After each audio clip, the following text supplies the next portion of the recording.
मोदी के उड़ते टैंकों से पाकिस्तान में कोहराम मचा हुआ है। घबराया मुनीर भागा भागा कहां जाने का प्लान बना रहा है, यही आज फर्स्ट चैप्टर में आप देखेंगे।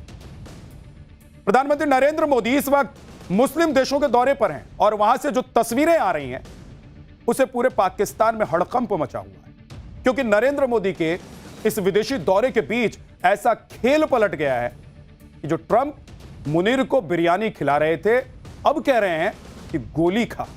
आपको बताएंगे कि पाकिस्तान को फोड़ने के लिए ट्रंप ने बॉर्डर पर कौन सा सबसे घातक हथियार भेज दिया है। नरेंद्र मोदी के उन उड़ते टैंक्स के बारे में आपको बताऊंगा जिसे देखकर पूरे पाकिस्तान में कोहराम मचा हुआ है, और इसे देखकर मुनीर घबराकर कहां जाने का प्लान बना रहा है।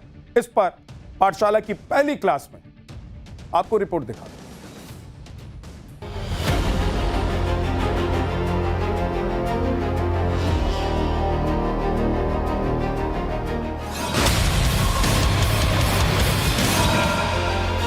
मोदी ने पलट दिया पूरा गेम।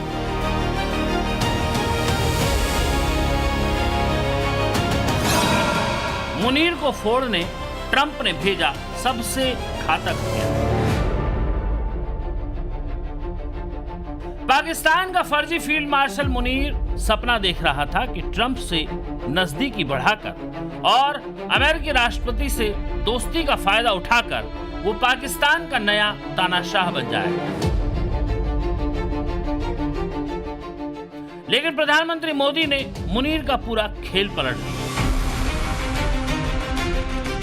आप देखिए, जो मुनीर ट्रंप को खुश करने के लिए उन्हें नोबेल पीस प्राइज के लिए नॉमिनेट कर रहा था, उसी मुनीर और पाकिस्तान को फोड़ने के लिए ट्रंप ने मोदी के लिए अपना सबसे घातक हथियार भेज दिया है।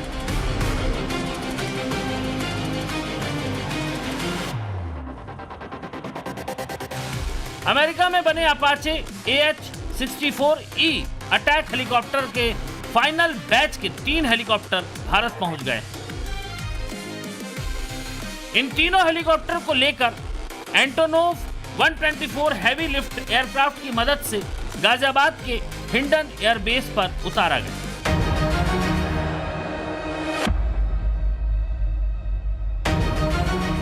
भारत को अपाचे हेलीकॉप्टर्स की डिलीवरी होने से मुनीर के क्यों पसीने छूट रहे हैं, इसको समझना मुश्किल नहीं है।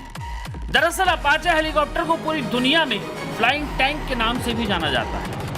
इन हेलीकॉप्टर्स को अमेरिकी सेना की भी रीढ़ माना जाता रहा है और अमेरिका ने कई देशों में ऑपरेशंस के दौरान इनका इस्तेमाल किया है। और इसकी वजह है अपाचे हेलीकॉप्टर में लोड किए गए घातक और एडवांस हथियार, जो दुश्मन की बख्तरबंद गाड़ियों, बंकरों और एयर डिफेंस सिस्टम को पलक झपकते ही तबाह करने का दम रखते हैं। युद्ध का मैदान चाहे रेगिस्तान हो या फिर दुर्गम पहाड़ी इलाके, दिन हो या रात, अपाचे हेलीकॉप्टर हर मौके पर दुश्मन का काल साबित होता है।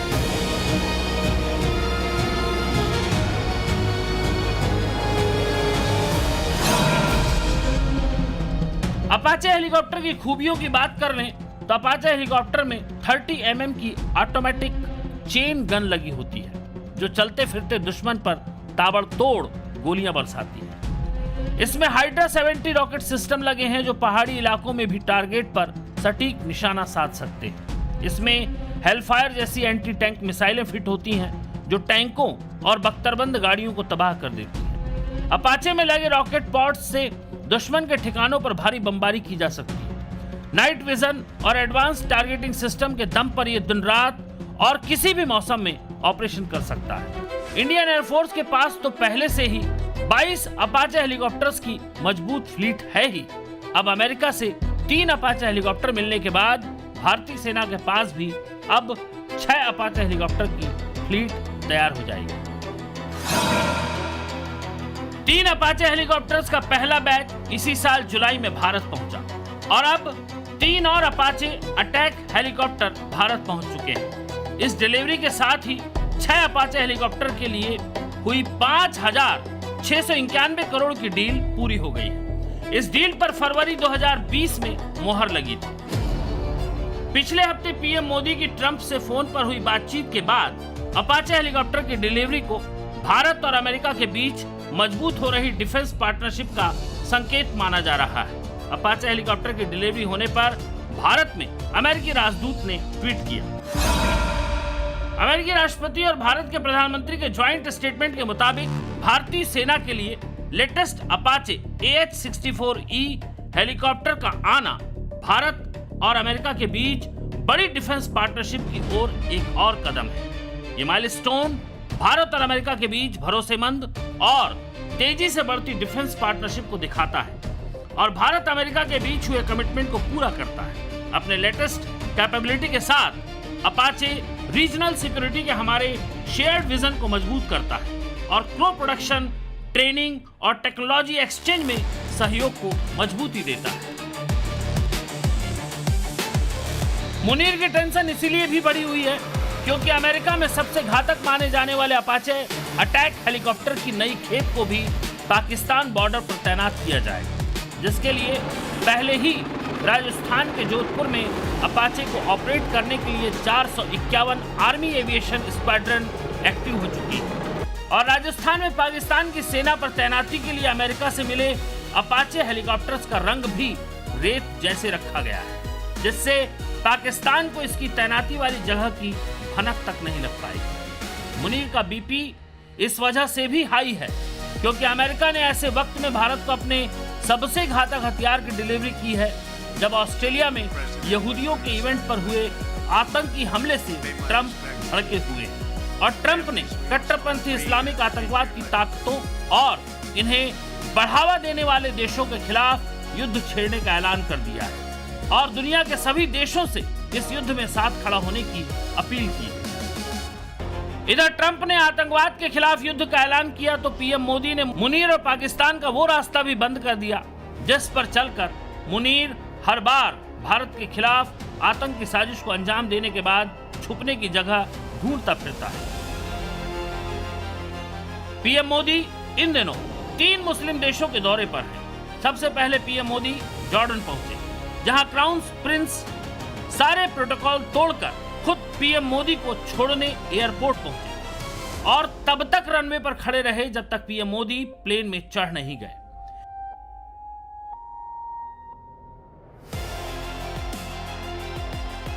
इसी तरह इथियोपिया में भी खुद वहां के प्रधानमंत्री एयरपोर्ट पर पीएम मोदी को रिसीव करने पहुंचे। लेकिन जिस तरह पहले जॉर्डन और फिर इथियोपिया में पीएम मोदी ने पहलगाम आतंकी हमले का जिक्र किया और आतंकवाद के खिलाफ लड़ाई में मुस्लिम देशों का समर्थन मांगा, उससे पाकिस्तान में हड़कंप मचा। सुनिए आतंकवाद पर पीएम मोदी ने जॉर्डन और इथियोपिया में क्या कहा।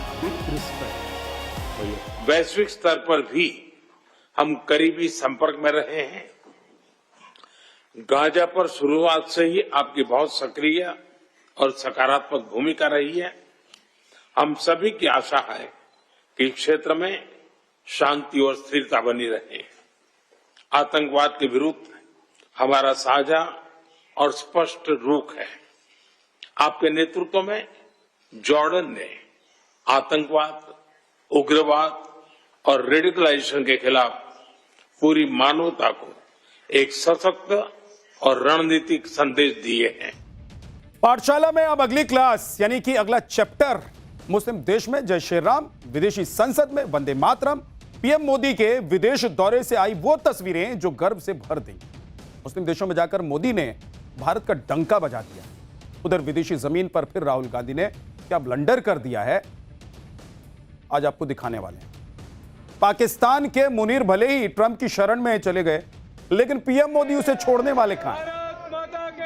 क्योंकि आप भारत का जलवा देखिए कि मुस्लिम देशों में जय श्री राम के नारे लग रहे हैं, विदेशी संसद में वंदे मातरम गूंज रहा है।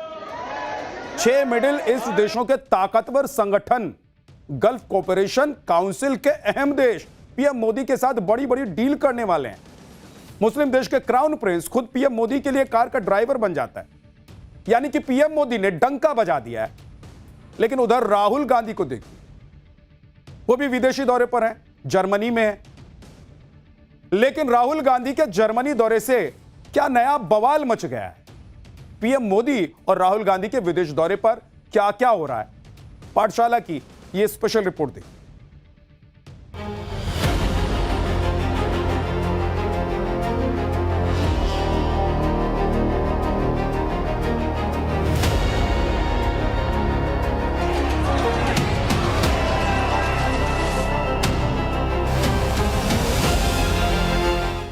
एक तरफ पीएम मोदी का विदेश में डंका बज रहा है तो दूसरी तरफ राहुल गांधी के विदेश दौरे पर देश में नया बखेड़ा खड़ा हो गया। एक तरफ पीएम मोदी को सर्वोच्च सम्मान दिया जा रहा है, दूसरे देश भी भारत की आर्थिक ताकत का लोहा मान रहे हैं। दूसरी तरफ राहुल गांधी विदेशी धरती से देश की अर्थव्यवस्था की खामियां गिरा रहे हैं।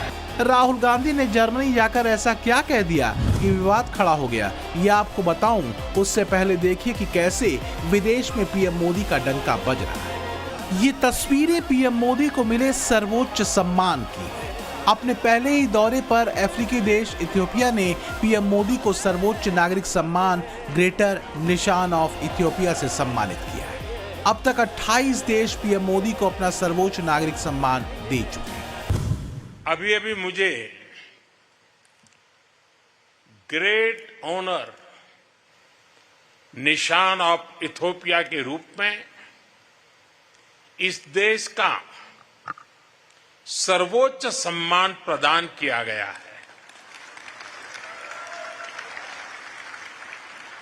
विश्व की अति प्राचीन और समृद्ध सभ्यता द्वारा सम्मानित किया जाना मेरे लिए बहुत गौरव की बात है। मैं सभी भारतवासियों की ओर से इस सम्मान को पूरी विनम्रता और कृतज्ञता से ग्रहण करता हूं। इथियोपिया ने पीएम मोदी के सम्मान में कोई कमी नहीं रखी। जब पीएम मोदी इथियोपिया पहुंचे थे तो खुद इथियोपिया के प्रधानमंत्री अबी अहमद अली उन्हें रिसीव करने एयरपोर्ट गए।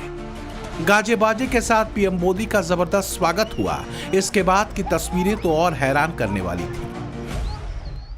इथियोपिया के प्रधानमंत्री अबी अहमद अली ने खुद कार चलाकर पीएम मोदी को एयरपोर्ट से होटल तक लेकर गए। रास्ते में उन्होंने पीएम मोदी को साइंस म्यूजियम और फ्रेंडशिप पार्क भी दिखाया। इससे पहले मुस्लिम देश जॉर्डन के दौरे पर भी पीएम मोदी के प्रति ऐसा ही सम्मान दिखा था। पीएम मोदी को जॉर्डन का म्यूजियम दिखाने के लिए खुद जॉर्डन के क्राउन प्रिंस अल हुसैन बिन अब्दुल्ला कार चला रहे थे। जॉर्डन के क्राउन प्रिंस प्रॉफेट मोहम्मद के वंशज हैं और उनकी 42वीं पीढ़ी के हैं। जॉर्डन के क्राउन प्रिंस खुद कार चलाकर पीएम मोदी को एयरपोर्ट तक छोड़ने भी आए थे। ये तस्वीरें देखिए, एक मुस्लिम देश का भावी शासक प्रधानमंत्री मोदी को ड्रॉप करने आया है। इतना ही नहीं, जॉर्डन के क्राउन प्रिंस तो रनवे पर तब तक खड़े थे जब तक पीएम मोदी प्लेन में चढ़ नहीं गए। फिर ऐसा ही स्वागत इथियोपिया में भी हुआ। आप देखिए, इथियोपिया में पीएम मोदी के स्वागत में बड़े बड़े बैनर लगे थे। पीएम मोदी जब होटल पहुंचे तो भारतीय पारंपरिक अंदाज में उनका स्वागत हुआ।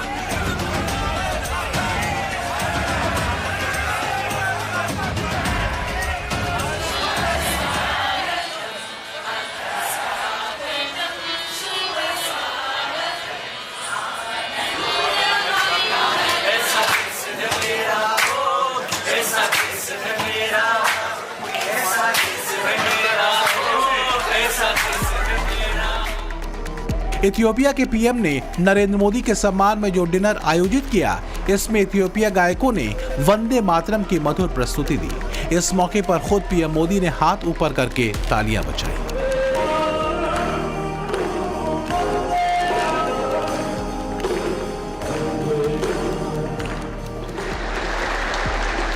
पीएम मोदी को इथियोपिया की संसद को संबोधित करने का भी अवसर मिला।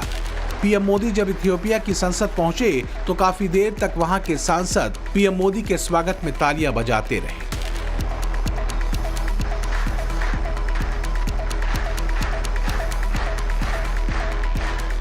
पीएम मोदी ने जब इथियोपिया की संसद को संबोधित किया तो भाषण खत्म होते ही सभी सांसदों ने खड़े होकर पीएम मोदी के लिए तालियां बजाई।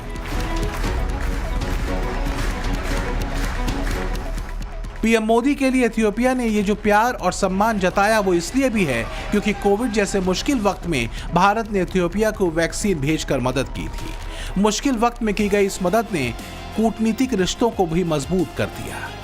इतना कि जब पीएम मोदी इथियोपिया का दौरा कर लौटने लगे तो फिर से इथियोपिया के पीएम ने उन्हें अपनी कार से एयरपोर्ट तक छोड़ा। इथियोपिया के पीएम से प्रधानमंत्री नरेंद्र मोदी G20 की बैठक में मिले थे। तब इथियोपिया के पीएम ने उन्हें न्योता दिया था और उसी न्योते के 24 दिन के अंदर ही पीएम मोदी ग्लोबल साउथ की आवाज को मजबूत करने के लिए इथियोपिया पहुंच गए।